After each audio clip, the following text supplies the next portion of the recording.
38화 한 장의 유전자 확인서가 30년의 삶을 송두리째 파괴합니다. 그래요. 나한테 소식 좀 전해주고. 그 밤 미애는 강수를 통해 세리의 소식을 듣고 있었죠. 딸의 안전을 확인하는 일상 속 작은 안도감이 스며드는 찰나 문 앞에 그림자처럼 독고탁이 서 있습니다. 미애는 말없이 서 있는 독고탁을 보고 소스라치게 놀라는데요. 미애의 물음에 한마디 없는 남편. 미애를 쏘아보며 서류 한 장을 탁자 위에 툭 던집니다. 유전자 검사 확인서. 미애의 숨이 멎을 것 같습니다. 하얗게 질린 얼굴. 술도가 싸고 돌 때부터 알아봤어야 했는데 꿈에도 그 생각은 못했어. 독고탁의 목소리는 평소보다 낮고 냉정합니다. 그 침착함이 오히려 위협적인데요. 그리고 곧 분노는 폭발하죠. 강수, 어느 놈 자식이야. 거짓말할 생각 말고 사실대로 말해. 어느 놈 시냐고. 미애를 향해 윽박지릅니다. 미애는 당황하지만 더 이상 숨길 수 없음을 직시합니다. 차분하게 강수에 대해서 이야기를 합니다. 강수 아빤 건설 현장에서 일하던 사람이었어. 사고로 죽었어. 강수 낳기 사흘 전에 미혼모로 살 자신이 없어서 술도가 앞에 강수를 놓고 왔어. 미애는 고백을 통해 진실을 말하지만 독고탁에게 그 진실은 오로지 배신으로 밖에 들리지 않았습니다. 자신을 속였다는 사실. 독고탁은 도저히 받아들일 수 없습니다. 그런 주제에 내 앞에서는 처녀 행세를 했어.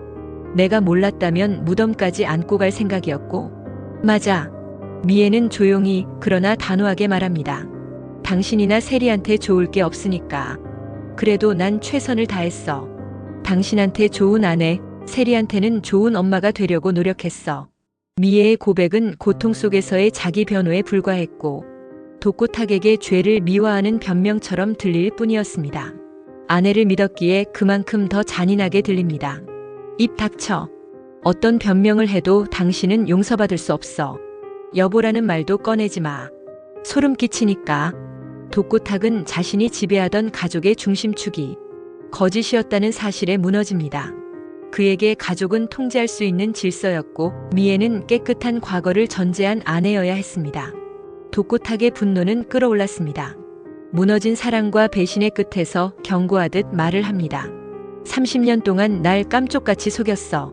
나 어떤 놈인지 알지? 당신하고 당신 아들 둘 다. 그냥 안 둬. 절대. 독고탁의 그냥 안 둬는 미애에 대한 감정의 끝이자 복수의 서사적 시작을 의미할 것입니다. 미애는 이제까지 가정을 지키기 위해 진실을 숨겨왔지만 그 침묵이 오히려 가장 소중한 관계를 무너뜨렸죠. 독고탁의 복수는 어디로 향할까요? 그는 단순히 미애를 벌하려는 것이 아닐 것입니다.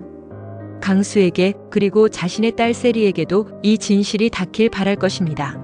즉 가족 전체를 무너뜨리겠다는 선언과도 같습니다. 세리는 어떻게 반응할까요?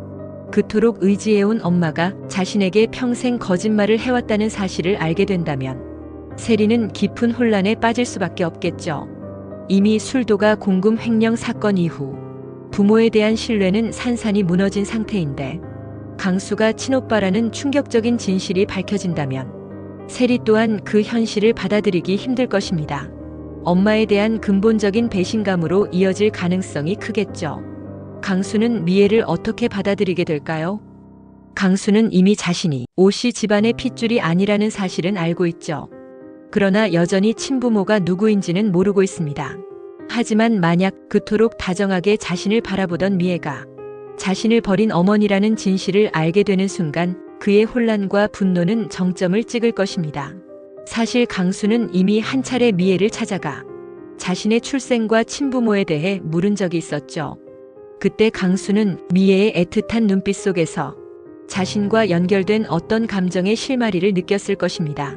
미애가 혹시 자신의 엄마가 아닐까 하는 작은 희망의 불씨를 품었을지도 모릅니다. 그러나 미애는 자신은 아무것도 모른다고 철저하게 외면했었죠. 그 부정이 곧 진실이었다는 걸 확인하는 순간 강수는 미애에게서 받은 따뜻함조차 모두 거짓으로 느낄 것입니다. 독고탁은 분명 이 진실을 일부러 강수에게 알리려 하겠죠. 미애가 친엄마라는 사실을 폭로함으로써 강수를 철저히 무너뜨리려는 것인데요. 그리하여 미애와 강수 둘 모두의 불행을 지켜보는 것. 그것이 독고탁의 가장 비열한 복수이자 30년의 배신에 대한 응징일지도 모릅니다.